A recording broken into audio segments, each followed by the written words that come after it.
Para saudara dan saudari yang Tuhan cintai, selamat pagi dan selamat bertemu lagi dalam renungan harian dari Paroki Santo Petrus dan Paulus Argapura, edisi hari Rabu, tanggal 7 Desember 2022. Hari ini Gereja Semesta merayakan peringatan wajib Santo Ambrosius, Uskup dan Pujangga Gereja.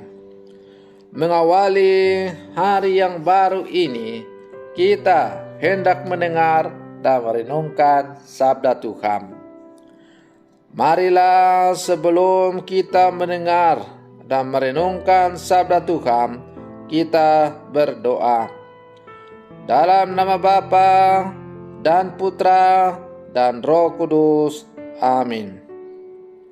Allah Bapa sumber kebijaksanaan, Engkau telah mengangkat Santo Ambrosius Uskupmu menjadi pujangga dalam gereja kudus dan teladan kegigihan dalam rasul. Gerakkanlah orang-orang yang setia kepadamu untuk memimpin umat dengan tegas dan bijaksana. Bersabdalah ya Tuhan, kami siap untuk mendengarkan. Terpujilah Engkau Bapa, Putra dan Roh Kudus, kini dan sepanjang segala masa. Amin. Para saudara dan saudari yang Tuhan cintai, sabda Tuhan yang hendak kita dengar dan kita renungkan untuk mengawali hari yang baru ini, hari Rabu, pada pesta peringatan wajib Santo Ambrosius, Uskup dan Pujangga Gereja, diambil dari Injil Matius pasal 11 ayat 28 sampai 30. Tuhan bersamamu. Inilah Injil suci menurut Matius. Sekali peristiwa, bersabdalah Yesus, "Datanglah kepadaku kalian, semua yang letih lesu dan berbeban berat. Aku akan memberikan kelegaan kepadamu. Pikulah kuk yang kupasang dan belajarlah padaku, karena aku lemah lembut dan rendah hati. Maka hatimu akan mendapat ketenangan, sebab enaklah kuk yang kupasang dan ringanlah bebanku." Demikianlah sabda Tuhan. Para saudara dan saudari yang Tuhan cintai, seorang anak muda setiap hari datang ke gereja paroki dan berdoa setiap sore. Sang pastor paroki selalu memperhatikan kelakuan dari anak muda ini. Entah hujan, entah terang, pokoknya setiap sore anak muda ini selalu muncul di gereja dan berdoa. Karena tertarik dan penasaran dengan sikap anak muda ini, maka suatu sore pastor paroki yang sudah lama memperhatikan kebiasaan anak muda itu bertanya, "Anak, apa yang Anda doakan setiap hari? Karena setiap hari, setiap sore, saya selalu memperhatikan engkau untuk selalu datang berdoa di gereja. Entah hujan, entah panas, pokoknya engkau tidak pernah absen." Anak muda itu dengan tersenyum menjawab, "Pastor, Bapakku, saya tidak mendoakan apa-apa. Saya hanya berkata, Tuhan, inilah aku." Lalu saya duduk tenang sejenak. Setiap kali selesai dari gereja, saya merasa gembira. Sang pastor sangat kagum dengan sikap iman dari anak muda ini. Para saudara dan saudari yang Tuhan cintai,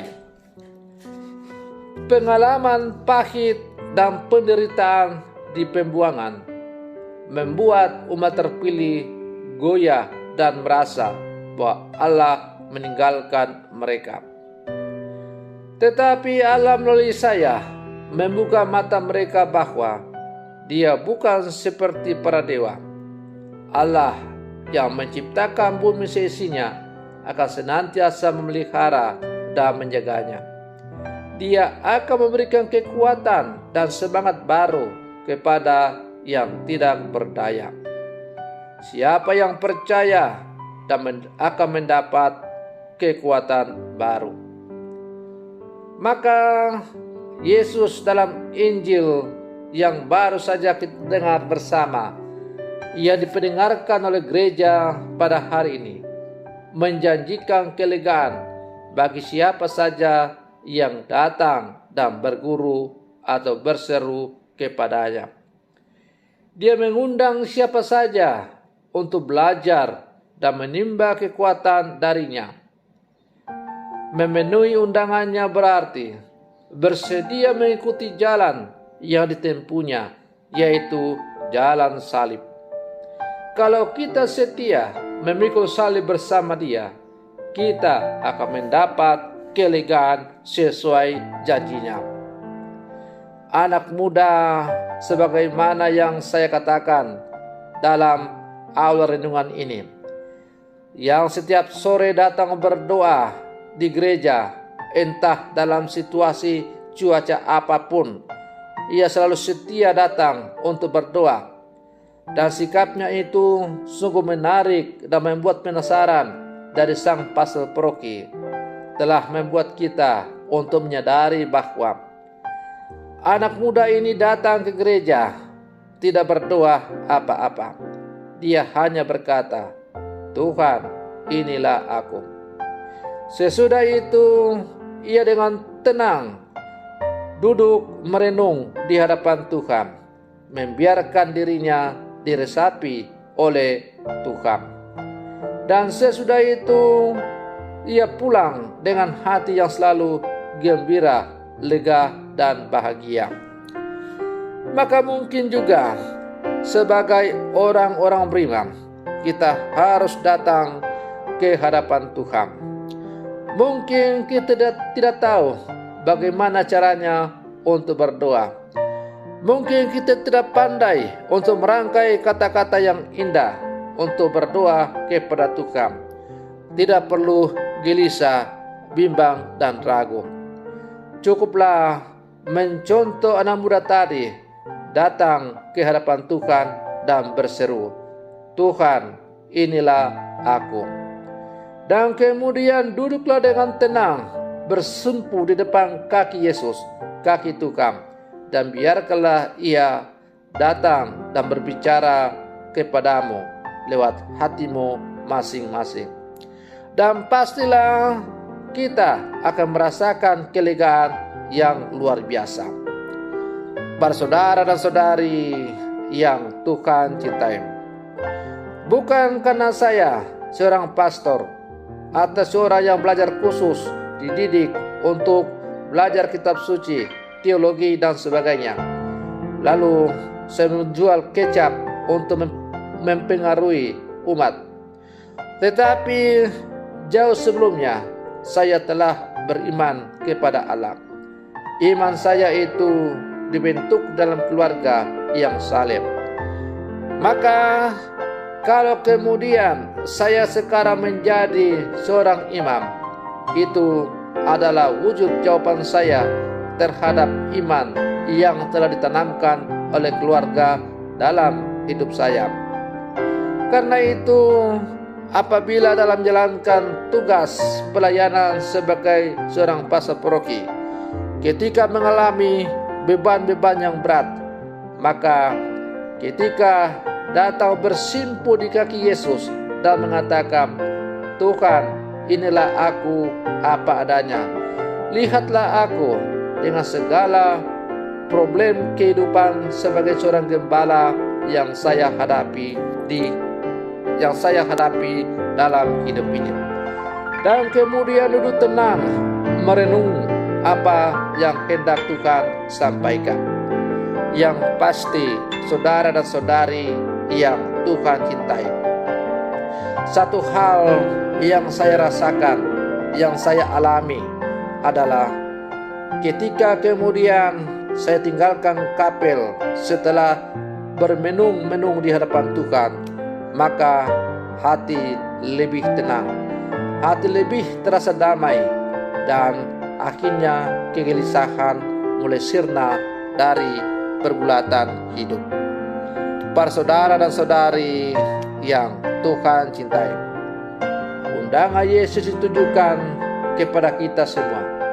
Anak muda dalam cerita di atas setia untuk datang kepada Tuhan dan dia menemukan kegembiraan. Lalu bagaimana dengan kita? Mari kita setia datang ke hadapan Tuhan, bertekuk lutut di kakinya, dan biarkanlah dia berbicara lewat hati kita masing-masing.